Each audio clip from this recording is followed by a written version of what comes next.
ഒരു പൂച്ചക്കുട്ടീനെ മേടിച്ചായി. എനിക്കുണ്ടോ ഇപ്പൊ ഒരു പെറ്റുണ്ട്, അവനെ വെറുതെ ഒബ്സർവ് ചെയ്യാതെ തന്നെ.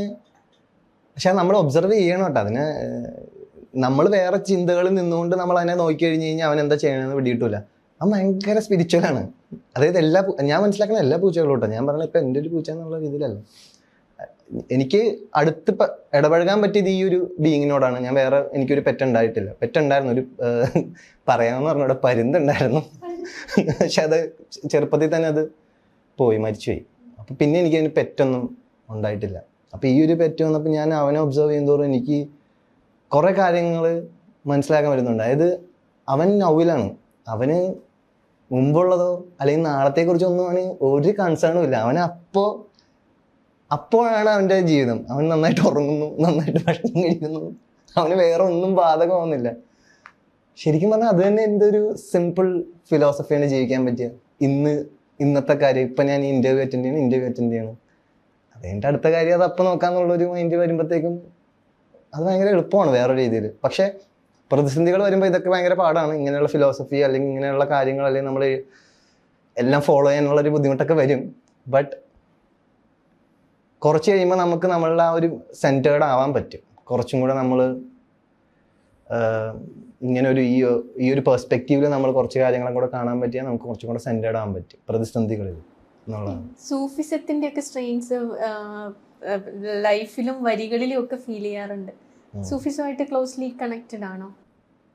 ഇല്ല, അങ്ങനെയില്ല. ഞാൻ ഈ ചില സമയത്ത് കുറച്ച് നാളൊക്കെ കണ്ടിന്യൂസ് ആയിട്ട് ദർഗാസ് ഒക്കെ പോയിട്ടുണ്ട്. ഈ പറഞ്ഞ ഹസ്രത് നിസാമുദ്ദീൻ ഡൽഹി,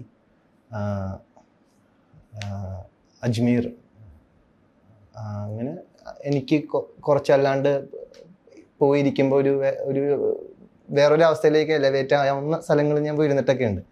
പക്ഷെ ഇപ്പം ഞാൻ അങ്ങനെ അതിന് വേണ്ടിയിട്ടൊന്നും പറഞ്ഞൊന്നും പോകാറില്ല. ഇടയ്ക്ക് അങ്ങനെ ഒരു മൈൻഡ് വന്നാലേ അവിടെ പോയി ഒന്ന് ഇരിക്കാല്ലേ എന്ന് തോന്നുമ്പോൾ അങ്ങനെ പോവാ, അത്രയൊക്കെ ഉള്ളൂ.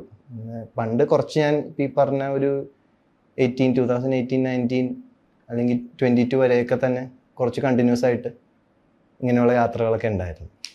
അതൊക്കെയാണ് ആ ഒരു ഈ പറഞ്ഞൊരു സൂഫിസം എന്ന് പറയുന്നതിൻ്റെ ഒരു കണക്ഷൻ. ഈ യാത്രകൾ എത്രത്തോളം ഹെൽപ്പ് ചെയ്തിട്ടുണ്ട് ഇപ്പൊ എത്തി നിൽക്കുന്ന ഷെയിനിലേക്ക് എത്താൻ? ഒരുപാട് യാത്രയൊന്നും പോയിട്ടില്ല കേട്ടോ, എന്നാലും പോയ യാത്രകളെല്ലാം അത്യാവശ്യം മെമ്മറബിൾ ആണ് എനിക്ക്. നമുക്കൊരു അതാ പറഞ്ഞത്, ഇതിങ്ങനെ പരിപാടി മുമ്പോട്ടേക്കല്ലേ പോയിക്കൊണ്ടിരിക്കണേ. അപ്പം നമുക്ക് കുറേ കാര്യങ്ങളൊക്കെ നമുക്ക് വിട്ടിട്ട് പോരാൻ പറ്റും ഒരു യാത്രയിൽ. ചില കാര്യങ്ങളൊക്കെ മറക്കണമെന്നുണ്ടെങ്കിലും ഇങ്ങനെ കണ്ടിന്യൂസ് ആയിട്ട് ഇങ്ങനെ വിഷ്വൽ മുമ്പോട്ടേക്ക് തന്നെ പോയിക്കൊണ്ടിരിക്കുന്നതുകൊണ്ട് ചിലപ്പോൾ നമ്മൾ ആ പഴയ ബാഗേജൊക്കെ ചിലപ്പോൾ നമുക്ക് ഇറക്കി വെക്കാൻ സഹായിക്കും യാത്രകൾ. ഏറ്റവും മെമ്മറബിൾ ആയിട്ടുള്ള ഒരു യാത്ര ഏതായിരുന്നു? മെമ്മറബിൾ ആയിട്ടുള്ള ഫസ്റ്റ് ടൈം ഞാൻ ഹിമാചൽ പോയതിൻ്റെ ഒരു ഭയങ്കര മെമ്മറബിൾ യാത്രയാണ്. ആ യാത്രയ്ക്ക് ഒരു കുറേ മാജിക്കലായിട്ടുള്ള മുഹൂർത്തങ്ങൾ ഉണ്ടായിട്ടുണ്ട്. ഫോർ എക്സാമ്പിൾ പറഞ്ഞു കഴിഞ്ഞാൽ ഞാനിങ്ങനെ അതായത് ഒരു കാര്യം അടുത്ത ഞാൻ എന്താ ചെയ്യേണ്ടതെന്ന് പ്ലാൻ ചെയ്തിട്ടല്ല ഞാൻ ആ യാത്ര പോയത്. പക്ഷെ എന്നിങ്ങനെ മറ്റേ നൂല് പോലെ കണക്ട് ചെയ്ത് കുറേ സ്ഥലങ്ങൾ ഞാൻ കണ്ടു, കുറേ ആൾക്കാരെ പരിചയപ്പെട്ടു. എന്തോ ഒരു എന്നെ കൊണ്ടുപോയ പോലത്തെ ഒരു യാത്രയായിരുന്നു എന്ന് പറയില്ലേ. ചിലപ്പോൾ നമുക്ക് ഒരു യാത്രയ്ക്ക് പോകുമ്പോൾ ഇവിടെ നമുക്ക് ഇവിടെ നിൽക്കണം, അല്ലെങ്കിൽ ഇത്ര 2 ദിവസം നമുക്ക് ഇവിടെ ഇത് ചെയ്യണം, അങ്ങനെയൊക്കെ. ഇന്നിപ്പോൾ ഞാൻ പോയി അങ്ങനെ ഞാൻ പോകുള്ളൂ. പക്ഷെ അന്നത്തെ നമ്മുടെ ഒരു ചെറുപ്പത്തിൻ്റെയും ധൈര്യത്തിൻ്റെ ഒക്കെ ഒരു ചെറുപ്പം തന്നെ ഉണ്ട് ഇപ്പോഴും. അന്ന് ഇച്ചിരി കൂടെ നമുക്ക് ഒരു ഫ്രീ സ്പിരിറ്റഡ് ആ ഒരു രീതിയിലൊക്കെ പോയതുകൊണ്ട് നമുക്ക് കുറേ അങ്ങനെ കറങ്ങിട്ടൊക്കെ വരാൻ പറ്റി. അത് നല്ലൊരു മെമ്മറബിൾ യാത്രയായിരുന്നു. എന്നായിരുന്നു ഈ ചെറുപ്പം, പോയ ചെറുപ്പം? എനിക്ക് 22, 23. ഇപ്പൊ ഞാൻ 29 ആയതുകൊണ്ട് കുറെ നാളായിരുന്നു. ഒറ്റയ്ക്ക യാത്രകൾ ഒറ്റയ്ക്കാണ് കൂടുതലും പോകണം. ബാക്ക് പാക്കിംഗ് പോലെ. സോഷ്യൽ മീഡിയയില് ഇന്റർവ്യൂലൊക്കെ പറയുന്ന കുറച്ച് ഫിലോസഫിക്കൽ ആയിട്ടുള്ള കണ്ടന്റ് സോഷ്യൽ മീഡിയയിൽ ഒരുപാട് സർക്കുലേറ്റ് ചെയ്യാറുണ്ട്. അപ്പൊ ശ്രദ്ധിക്കാറുണ്ട് ആൾക്കാർ? കുറെയൊക്കെ അത് ട്രോൾ ആയിട്ട് വരുന്നുണ്ട്, കുറെയൊക്കെ അത് വളരെ പോസിറ്റീവ് ആയിട്ട് കണ്ടിട്ടുണ്ട്. ഈ 24 hours ആരാണ് ഡിസൈഡ് ചെയ്തത്? അങ്ങനത്തെ 24 hour ഒരു ഇയർ ഒരു മനസ്സിലായി. അത് ശ്രദ്ധിക്കാറുണ്ട്. അത് അതൊക്കെ ജസ്റ്റ് നമ്മൾ ഈ ആൾക്കാരെ തലതിരിച്ചിടാൻ വേണ്ടി പറയണ കാര്യങ്ങൾ, അതൊന്നും വലിയ കാര്യമായിട്ട് എടുക്കേണ്ട സംഭവങ്ങളൊന്നുമല്ല. അല്ലാതെ ഞാൻ മനസ്സിലാക്കിയത്, ഇപ്പം ഞാൻ എക്സ്പീരിയൻസ് ചെയ്ത ഒരു പേഴ്സണൽ എക്സ്പീരിയൻസ് ആയിരിക്കുമല്ലോ നമ്മൾ ഷെയർ ചെയ്യുന്നത്. അതെപ്പോഴും ഓപ്പോസിറ്റ് ഇത് കാണുന്ന ഒരാൾക്ക് അത് മനസ്സിലായില്ലെങ്കിൽ നമ്മളുടെ ഏറ്റവും ആദ്യത്തെ പ്രവണത അതിനെ തള്ളിക്കളയുക അല്ലെങ്കിൽ അതിനെ കളിയാക്കുക. അപ്പം അതുകൊണ്ട് ഞാനിപ്പോൾ പറയാറില്ല. കാര്യം ഞാൻ പറയേണ്ട കാര്യം എനിക്ക് ഫീൽ ചെയ്തതും എനിക്ക് പേഴ്സണലി കണക്ട് ആയ കാര്യമാണല്ലോ ഞാൻ പറയണത്. അപ്പം അത് എനിക്ക് വാല്യുബിൾ ആണല്ലോ. അപ്പം ഞാൻ ഓർത്തു അത് പൊതുവേദിയിൽ ചർച്ച ചെയ്യാനുള്ളൊരു സാധനമല്ലല്ലോ എന്നുള്ളത് എനിക്ക് തിരിച്ചറിഞ്ഞു. വാപ്പച്ചി അബി ഭയങ്കര ഒരു ബ്രില്യൻ്റ് ആയിട്ടുള്ള ഒരു സ്റ്റേജ് ആർട്ടിസ്റ്റ് ആയിരുന്നു. എനിക്കൊക്കെ ചെറുതിലുള്ള ഓർമ്മകളുണ്ട്. ഒരു മൈക്ക് പിടിച്ചിരുന്ന് നമ്മൾ ആയിരക്കണക്കിന് മനുഷ്യരെ ആ ഒരൊറ്റ ആളിലേക്ക് ഫോക്കസ് ചെയ്യിക്കാൻ കഴിവുള്ള ഒരു കലാകാരനായിരുന്നു. എത്ര ഓർമ്മകൾ എന്തൊക്കെയുണ്ട് അദ്ദേഹത്തിന്റെ ഒരു ഗൈഡൻസോ അങ്ങനെ പറയാനായിട്ട്? ഇപ്പൊ പറഞ്ഞ പോലെ സ്റ്റേജിൽ, അതായത് ഞാൻ അത്ഭുതപ്പെട്ടിട്ടുണ്ട്. അതായത് എത്ര ആൾക്കാരുണ്ടെങ്കിലും അവരെ മൊത്തമായിട്ട് അങ്ങോട്ട് പിടിക്കും. ഒരു കറക്റ്റ് ഒരു 5 മിനിറ്റ് ഒക്കെ കഴിയുമ്പോഴത്തേക്കും പിന്നെ വേറെ ആർക്കും വേറെ ഒന്നും ശ്രദ്ധിക്കാൻ പറ്റാണ്ടുള്ള ലെവലാക്കും. അതെങ്ങനെയാണ് ചെയ്യണമെന്ന് അറിയില്ല. എനിക്കിപ്പോഴും ചില ഈ കോളേജ് പരിപാടിക്കൊക്കെ പോയിട്ട് എന്തെങ്കിലും സംസാരിക്കണമെന്നൊക്കെ പറഞ്ഞാൽ അപ്പം തന്നെ എൻ്റെ കൈ ഉള്ളിൽ നിന്ന് പോകും. പക്ഷെ അത് എങ്ങനെയാണ് അത് ചെയ്യണമെന്ന് എനിക്ക് അറിഞ്ഞൂടാ. അത് ഭയങ്കര ബ്രില്യൻ്റ് ആണ്. ഐ മീൻ സ്റ്റേജിൽ അങ്ങനെ ശരിക്കും ആ ഒരു അറ്റൻഷൻ ഹോൾഡ് ചെയ്ത് ചിലപ്പോൾ 3/4 മണിക്കൂർ 1 മണിക്കൂർ കണ്ടിന്യൂസ് 1 മാൻ ഷോ ഒക്കെ നിന്നിങ്ങനെ പറയും. അത് ഭയങ്കര സ്പോട്ട് ഇംപ്രവൈസ്ഡ് ഒക്കെയാണ്. അങ്ങനെ ഞാൻ ഇതുവരെ കണ്ടിട്ടില്ല അങ്ങനെ പ്ലാൻ ചെയ്യണതൊക്കെ. സ്റ്റേജ് അതെ, ഒന്നും പറയാനില്ല. അദ്ദേഹം ഗൈഡൻസ് എന്തെങ്കിലും ഇങ്ങനെ സിനിമയിലേക്ക് വന്നതിന് ശേഷം ചെറുതിലെ എന്തെങ്കിലും അഡ്വൈസ് അങ്ങനെയൊക്കെ തന്നിട്ടുണ്ടോ? ഒരു സർട്ടൻ റിയലിസം നമ്മുടെ ആക്ടിങ്ങിൽ ഉണ്ടാകണം എന്നുള്ളത് എനിക്ക് ഫസ്റ്റ് അങ്ങനെ പറയുന്നത് വാപ്ഷി തന്നെയാണ്. അപ്പം അത്തരം സിനിമകൾ അന്ന് കുറവായിരുന്നു. ഞാൻ സിനിമയിൽ അഭിനയിക്കുന്ന ടൈമിൽ നമുക്ക് കാണാൻ പറ്റുന്നത് എണ്ണങ്ങൾ, അതായത് ഇവിടെ എണ്ണങ്ങൾ കുറവാണ്, അല്ലെങ്കിൽ പുറത്തുള്ള പടങ്ങളൊക്കെ ആയിരിക്കും കുറച്ച്. പക്ഷെ വാപ്ഷി ആ പടങ്ങളൊന്നും കണ്ടിട്ടാണോ അല്ലയോ എന്നൊന്നും അറിഞ്ഞൂടാ. ഇങ്ങനെ പറയുന്നത് നമ്മളൊരു സർട്ടൻ റിയൽ ഇമോഷൻ നമുക്ക് കൺവേ ചെയ്യാൻ പറ്റിയാൽ എന്നൊക്കെ പറഞ്ഞുള്ള ചർച്ചകളൊക്കെ ഉണ്ടായിട്ടുണ്ട്. ഐ മീൻ എന്നോട് അങ്ങനെ സംസാരിച്ചിട്ടുണ്ട് വാപ്ഷി. ഫാദറിന് പണ്ടോട്ടേ ആഗ്രഹം ഉണ്ടായിരുന്നു ഷെയ്ൻ ഒരു സിനിമ നടനാവണം, അങ്ങനെ ആക്ടർ ആവണം എന്നൊക്കെ? എനിക്കൊന്നും ഉണ്ടായിട്ടുണ്ടാവും. പറഞ്ഞിട്ടില്ല? എന്നോട് അങ്ങനെ പറഞ്ഞിട്ടില്ല. ഉണ്ടായിട്ടുണ്ടാവും. പറവേ വാപ്ചി ലാസ്റ്റ് ഉണ്ടോ എൻ്റെ. അത് ഭയങ്കര സന്തോഷമായിട്ടാണ്. വാപ്ചി ഈ പടം ഇറങ്ങിയ ടൈമിലുണ്ടായില്ല. വാപ്ചി അമേരിക്കയിലൊരു ഷോയിലായിരുന്നു.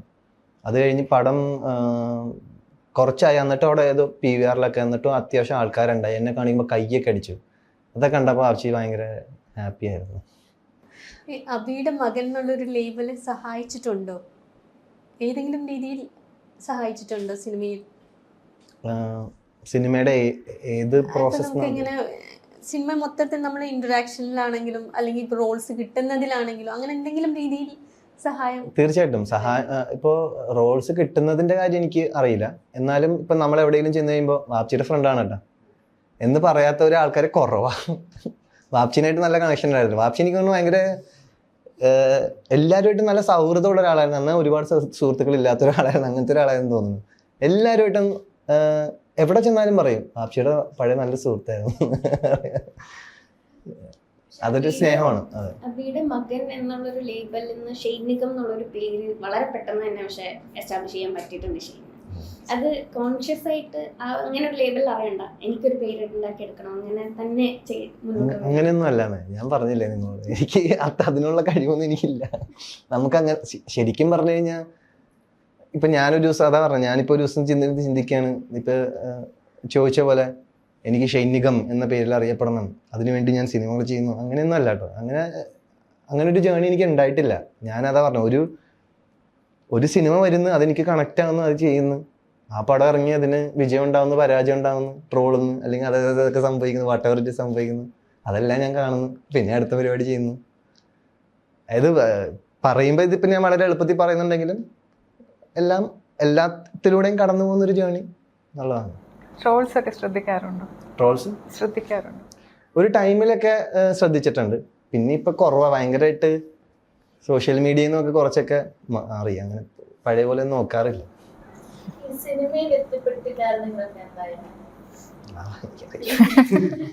എഞ്ചിനീയറിംഗ് ആയിരുന്നു. എഞ്ചിനീയറിംഗ് ചെയ്തുകൊണ്ടിരിക്കുമ്പോഴാണ് കിസ്മത്തിലേക്ക് കിട്ടുന്നത്. സെക്കൻഡ് ഇയർ ആണ് കിസ്മത്ത് അഭിനയിക്കുന്നത്. എനിക്ക് തോന്നുന്നു സിനിമ ഇറങ്ങുന്നത് തേർഡ് ഇയർ കഴിയുന്ന ടൈമിലാണ്. പിന്നെ ഒരു വർഷം കുറച്ച് മാസം അത് ഇറങ്ങാതെ ഇരുന്നിരുന്നു പടം. പിന്നെ അത് കഴിഞ്ഞ് എനിക്ക് പിന്നെ വർക്കുകൾ വന്നു. കെയർ ഓഫ് ഷെറാബാന് വന്നു, പറവ വന്നു, അങ്ങനെ ചെയ്ത് ഈട. എഞ്ചിനീയറിംഗ് കംപ്ലീറ്റ് ആക്കിയോ? എനിക്ക് എക്സാം എഴുതിയിട്ടില്ല. ഇഷ്ടമായിരുന്നു എഞ്ചിനീയറിംഗ്? ഇല്ല, അത് എല്ലാവരും മറ്റേ ഒരു ഫാഷൻ ആയിരുന്നല്ലോ ആ ടൈമിൽ. എഞ്ചിനീയർ അല്ലെങ്കിൽ ഡോക്ടറാണോ ഫാഷൻ. പിന്നെ വീട്ടില് സിനിമ ഞാൻ പറഞ്ഞ എനിക്കിപ്പോൾ ക്യാമറാമാൻ ആവണമെന്നാണ് പറഞ്ഞത്. പക്ഷെ അവർ പറഞ്ഞത് ഒരു ബേസിക് ആയിട്ട് നല്ലൊരു ഡിഗ്രി എടുക്കണം. കാര്യം ഇതല്ലെങ്കിൽ സിനിമ നമുക്ക് ഡിപ്പെൻഡ് ചെയ്യാൻ പറ്റുന്ന പ്രൊഫഷൻ അല്ല. കാര്യം അതെനിക്ക് എക്സാമ്പിൾ എൻ്റെ വീട്ടിൽ തന്നെ ഉണ്ടായി, വാപ്ചി. അപ്പോൾ അതിനുവേണ്ടിയും കൂടെ എടുത്തതാണ്. ഇപ്പോൾ ഷെയ്ൻ നേരത്തെ പറഞ്ഞിരുന്നില്ലേ, ഒരു അവസരം വന്നപ്പോൾ കഥ മുഴുവനായിട്ട് പറഞ്ഞില്ല, ക്യാരക്ടറിന്റെ ഭാഗം മാത്രമേ പറഞ്ഞു. അങ്ങനെ ഇൻഡസ്ട്രിയിൽ ഒരുപാട് എക്സിസ്റ്റിംഗ് ആയിട്ടുള്ള ഒരുപാട് നോംസ് ഉണ്ട്, ഒരുപാട് റൂൾസ് പോലെയായിരുന്നു. ഇങ്ങനെയൊക്കെയാണ് ഞങ്ങളിവിടെ. ഇതിന്ന് ചോദ്യം ചെയ്യുന്നവർക്കെതിരെ നമ്മൾ എപ്പോഴും പ്രതികരിക്കും. അത് അല്ലേ? അപ്പൊ അത് ഷെയ്നിനെ ഒരുപാട് എഫക്ട് ചെയ്തിട്ടുണ്ടെന്ന് തോന്നുന്നു. അപ്പൊ ഷെയ്നിന് ഇതിൽ മാറ്റം ഇല്ല, ചോദിക്കണം, എൻ്റെ അവകാശങ്ങൾ ചോദിക്കണം എന്ന് അതിനുള്ളൊരു ധൈര്യം എങ്ങനെയാണ് തുറക്കാരൻ എന്ന നിലയിൽ ഷെയ്ൻ അതിനുണ്ടായത്? അതെനിക്ക് പണ്ടേ ഉണ്ടായിരുന്നു എന്നുള്ളതാണ്. അത് ഒരു ദിവസം വന്ന ധൈര്യമല്ല. അതാ ഞാൻ നേരത്തെ പറഞ്ഞു. ഞാൻ അന്ന് ഐ തിങ്ക് അന്യറസിൽ മാത്രമേ ചെയ്തിട്ടുള്ളൂ. അപ്പോൾ എനിക്ക് ടൈറ്റിൽ ക്യാരക്ടറാണ്, നല്ല ക്യാരക്ടറാന്ന് പറഞ്ഞ് നമ്മൾ വിളിക്കണം. അപ്പോൾ എനിക്ക് ഇത്രേ ഉള്ളൂ, എനിക്കിത് എന്താ സംഭവം എന്ന് അറിയാനാണ്. അല്ലാതെ എനിക്ക് അത് വേറെ ഒരു കാര്യം എനിക്ക് ചോദ്യം ചെയ്യാനല്ല. ഞാൻ ചെയ്യുന്ന സിനിമയുടെ കഥ അറിയാൻ വേണ്ടിയിട്ടാണ് ഞാൻ ചോദിക്കുന്നത്. അതെനിക്ക് തോന്നുന്നൊരു ബേസിക്, അതൊരു കൗതുകവും അല്ലെങ്കിൽ എന്നാലും എനിക്ക് വർക്ക് ചെയ്യാൻ പറ്റുള്ളൂ എന്ന് തോന്നിയിട്ടുണ്ട്. ഇപ്പോൾ ചില പടങ്ങൾ കഥ എന്ന് പറയും, എക്സലൻ്റ് ആയിട്ട് അവർ കഥ പറയും, നറേഷനൊക്കെ ഭയങ്കര ഗംഭീരമായിരിക്കും. അത് ചിലപ്പോൾ ഹാഫ് ആൻ അവറിൽ തീർത്തിട്ട് പോകും. പക്ഷേ ഈ 2.5 മണിക്കൂർ അവരെങ്ങനെയാണ് ഈ സ്ക്രീൻ പ്ലേയിൽ കൊണ്ടുപോകുക എന്നുള്ളത് ചിലപ്പോൾ ഞാൻ ചോദിച്ചാൽ അത് ചിലപ്പോൾ അവർക്ക് ഒഫൻഡഡ് ആവും. ഞാൻ ഇത്രയൊക്കെ ചെയ്ത ആളല്ലേ, അപ്പോൾ എൻ്റെ അടുത്ത് ഇങ്ങനെ ചോദിക്കാൻ പോകും. അത് ഞാൻ ചോദിക്കുന്ന കാരണമല്ല, ഞാൻ എന്താ ചേട്ടാ നിങ്ങൾ എൻ്റെ അടുത്ത് നിന്ന് എക്സ്പെക്ട് ചെയ്യണമെന്ന് അറിയാനാണ്. ആ ഒരു ഐഡിയ മനസ്സിലാവുന്നുണ്ടോ? അത് എനിക്കൊന്ന് അറിയാനാണ്, ഞാൻ എന്താ ചെയ്യണ്ടേ, ഞാൻ എന്താ നിങ്ങളെന്താ എക്സ്പെക്ട് ചെയ്യണം. അല്ലാതെ ഞാനിപ്പോൾ ഒന്ന് കൈ കൊടുത്തിട്ട് അവിടെ വന്നിട്ട് ഞാനിങ്ങനെ അവിടെ പെട്ടെന്ന് ഞാനൊരു കാര്യം കാണുകയാണ്, ഇത് ഞാൻ മനസ്സുകൊണ്ട് പ്രിപ്പയർഡ് അല്ലെങ്കിൽ എനിക്ക് എങ്ങനെ ചെയ്യാൻ പറ്റും? ചിലപ്പോൾ ഒരു സ്ക്രിപ്റ്റ് തരാമെന്ന് പറയുന്നത് ചിലപ്പോൾ അഡ്വാൻസും എല്ലാം കഴിഞ്ഞ് അങ്ങനത്തെ ഒരു സ്റ്റേജിലായിരിക്കും. അപ്പോൾ എനിക്ക് ഓക്കെ സ്ക്രിപ്റ്റ് കിട്ടിക്കഴിയുമ്പോൾ ഞാൻ നോക്കുമ്പോഴത്തേക്ക് അയ്യോ ഇതൊക്കെ ഞാൻ എങ്ങനെ ചെയ്യും എന്നുള്ളൊരു സിറ്റുവേഷൻ വരാതിരിക്കാനാണ് നമ്മൾ ചോദിക്കുന്നത്. അപ്പം അത് എല്ലാവരും ഒന്നും അല്ല കേട്ടോ. ഇപ്പോൾ കുറേയൊക്കെ മാറി, ഇൻഡസ്ട്രി ഒരുപാട് നല്ല രീതിയിൽ തന്നെ മാറിയിട്ടുണ്ട്. പക്ഷെ എന്നാലും ചിലർക്ക് തോന്നും എൻ്റെ അടുത്ത് സ്ക്രിപ്റ്റ് ചോദിക്കാനൊക്കെ ഇവനായോ എന്നൊക്കെ.